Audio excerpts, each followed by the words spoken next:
Hello বন্ধুরা, welcome to অক্টাটেক।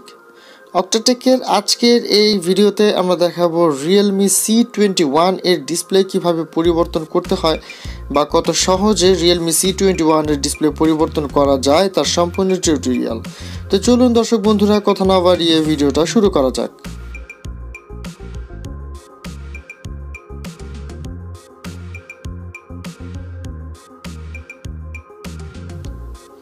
Maximum মোবাইলের display পরিবর্তনটা আসলে খুবই সহজ কাজ, ঠিক আছে। কিছু কিছু মোবাইল আছে যেগুলো ডিসপ্লে পরিবর্তন করা একটু টাফ। তো ম্যাক্সিমাম মোবাইলের ডিসপ্লে পরিবর্তনটা আসলে খুব সহজ কাজ এবং যে কোনো টেকনিশিয়ানরা টেকনিক্যাল লেভেলের প্রথম স্তরেই আপনার প্রথম দিকেই ডিসপ্লে পরিবর্তনটাই শিখে। তো ডিসপ্লে পরিবর্তন সহজ হলেও কিছু কিছু ভুল বিগিনার লেভেলের টেকনিশিয়ান যারা আছে তারা ভুল করে থাকে।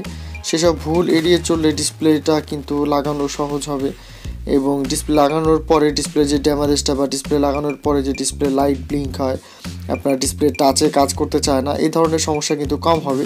এইসব কিছু নিয়ম ফলো করলে এই ধরনের সমস্যা থেকে বাঁচা যেতে পারে। হ্যাঁ, তো প্রথমেই আমাদের ডিসপ্লেটা লাগানোর জন্য অবশ্যই আমরা দেখলাম যে ডিসপ্লেটা কিন্তু খারাপ।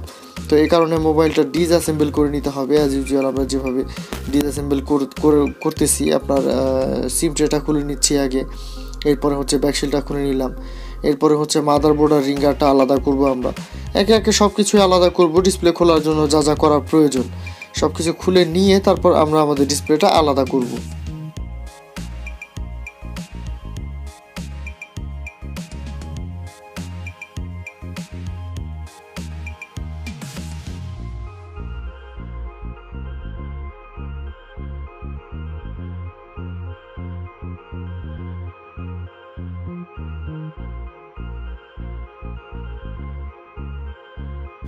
তো বন্ধুরা, এখানে কিন্তু আমাদের মোবাইলটা প্রায় ডিসঅ্যাসেম্বল করে নেওয়া হয়ে গিয়েছে। মাদারবোর্ডটা আলাদা করে ফেলেছি। এখন হিট স্টেশনের উপর সামান্য হিট দিয়ে আমরা ব্যাটারিটা আলাদা করে নিব এবং ডিসপ্লেটাও একই সঙ্গে আলাদা করে নিব। তো এখানে আপনারা দেখতে পারতেছেন যে কোনো আলাদা কিন্তু রিবন নাই। আপনার সাব পিসিবি থেকে মেইন পিসিবিতে আপনার ডিসপ্লের মাধ্যমে লাইন বাইপাস করা হয়েছে। নিচে আপনার চার্জিং লজিক, এয়ার স্পিকার, আপনার ইয়ারফোনের লাইন, মাউথ স্পিকার, এগুলো কিন্তু সবই ডিসপ্লে রিবনের মাধ্যমে মাদারবোর্ডে বাইপাস করা হয়েছে। তো এই কারণে আমাদের রিঙ্গারটা খুলে নিয়ে আপনার লজিকের সাথে যে কানেক্টরটা আছে ডিসপ্লের, সেই কানেক্টরটাও আমাদের আলাদা করে নিতে হবে।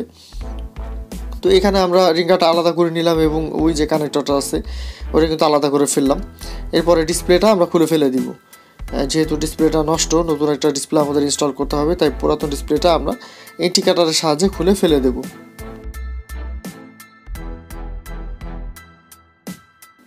ইন্ডিকেটরের সাহায্যে ডিসপ্লে খুলে যখন আমরা আলাদা করব তখন কিন্তু একটু কেয়ারফুল থাকতে হবে যাতে করে মোবাইলের বডির কোনো ধরনের কোনো ক্ষতি না হয়।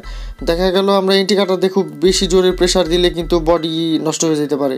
এদিকে খেয়াল রাখতে হবে, আস্তে আস্তে করে ডিসপ্লেটাই আলাদা করতে হবে এবং পরবর্তীতে আশপাশে ফ্রেমে যে কাচের টুকরা বা আঠা লেগে থাকবে সেগুলা একটা টুইজারের সাহায্যে বা অন্য যে কোনো অস্ত্রের সাহায্যে যেটা দিয়ে কাজ করতে অভ্যস্ত সুন্দরভাবে পরিষ্কার করে নিতে হবে ফ্রেমটা, যাতে পরবর্তীতে নতুন যে ডিসপ্লেটা আমরা ইনস্টল করব সেই ডিসপ্লেটা ইনস্টল করতে গিয়ে আমাদের কোনো ধরনের সমস্যার সম্মুখীন না হতে হয়।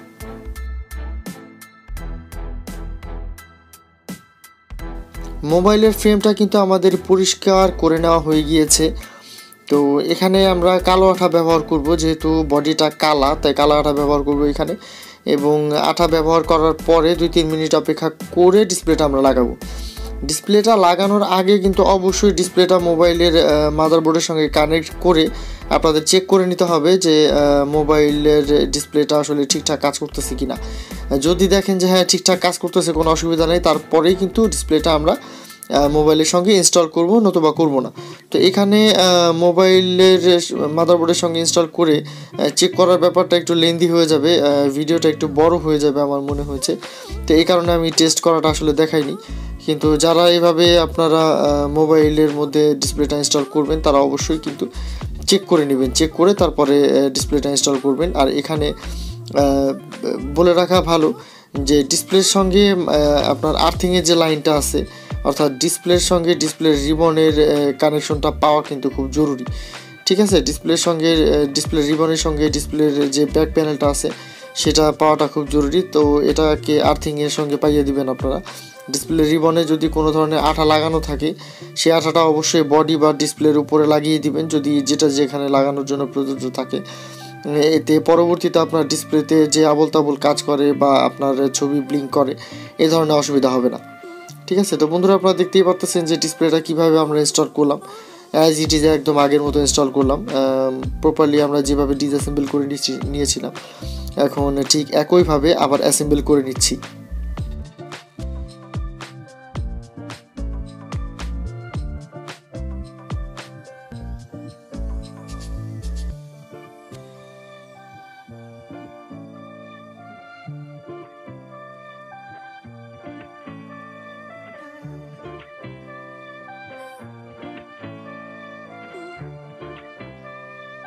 তো বন্ধুরা এখানে দেখতেই পারতেছেন যে আমাদের রিঙ্গার স্পিকার লাগানো হয়ে গিয়েছে, ব্যাটারি লাগানো হয়ে গিয়েছে, মাদারবোর্ড বসানো হয়ে গিয়েছে।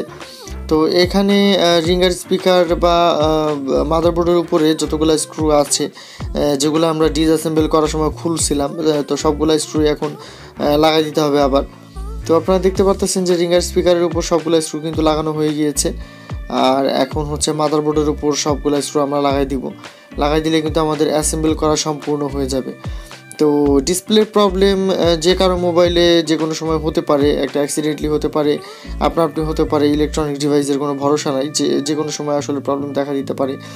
আর মোবাইল এমন একটা গুরুত্বপূর্ণ জিনিস যেটা নষ্ট হয়ে গেলে কিন্তু অবশ্যই ঠিক করাইতে হয়।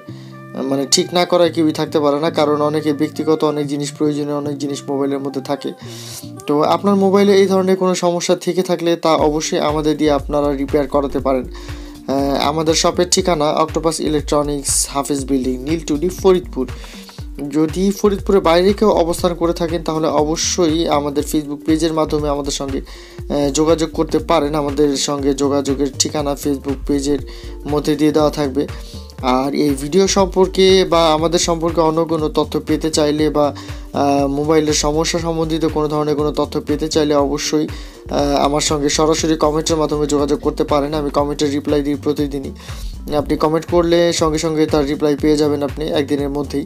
তো আমি আপনাকে জানিয়ে দেবো যে কোন প্রবলেমের কী সমাধান আর কত কী খরচ পড়তে পারে। আপনার প্রশ্ন অনুযায়ী উত্তর কিন্তু আমি দিয়ে দিব। তো বন্ধুরা আপনারা দেখতেই পারলেন যে ডিসপ্লেটা কিন্তু মেরামত করা খুব সহজ। একটা ডিসপ্লে চেঞ্জ করছি আমরা, কিন্তু খুব সহজে একটা ডিসপ্লে চেঞ্জ করে ফেলেছি। তো এখানে আমরা ক্যামেরাটা দেখাবো। ডিসপ্লের সঙ্গে সঙ্গে ক্যামেরাটা কিন্তু সামনের ক্যামেরাটা একটু ব্লার হয়ে গেছে, পেছনেরটা মনে হচ্ছে ঠিকই আছে। টাচ চেক করে আপনাদের দেখাই দেবো যে টাচটার রেসপন্স কীরকম করতেছে, টাচ ঠিক আছে কিনা। যেহেতু এটা একটা মার্কেট অরিজিনাল ডিসপ্লে, 100% অরিজিনালের মতো পারফরমেন্স পাওয়া আশা না করাই ভালো। তারপর ওই ডিসপ্লেটা যেহেতু মাস্টার কপি একটা ডিসপ্লে, মোটামুটি ভালো পারফরমেন্স দিবে। আপনারা দেখতেই পারতেছেন যে টাচে কিন্তু কোনো ধরনের কোনো ল্যাকিংস নাই। তো বন্ধুরা দেখা হবে আগামী পর্বে। ভালো থাকুন, সুস্থ থাকুন।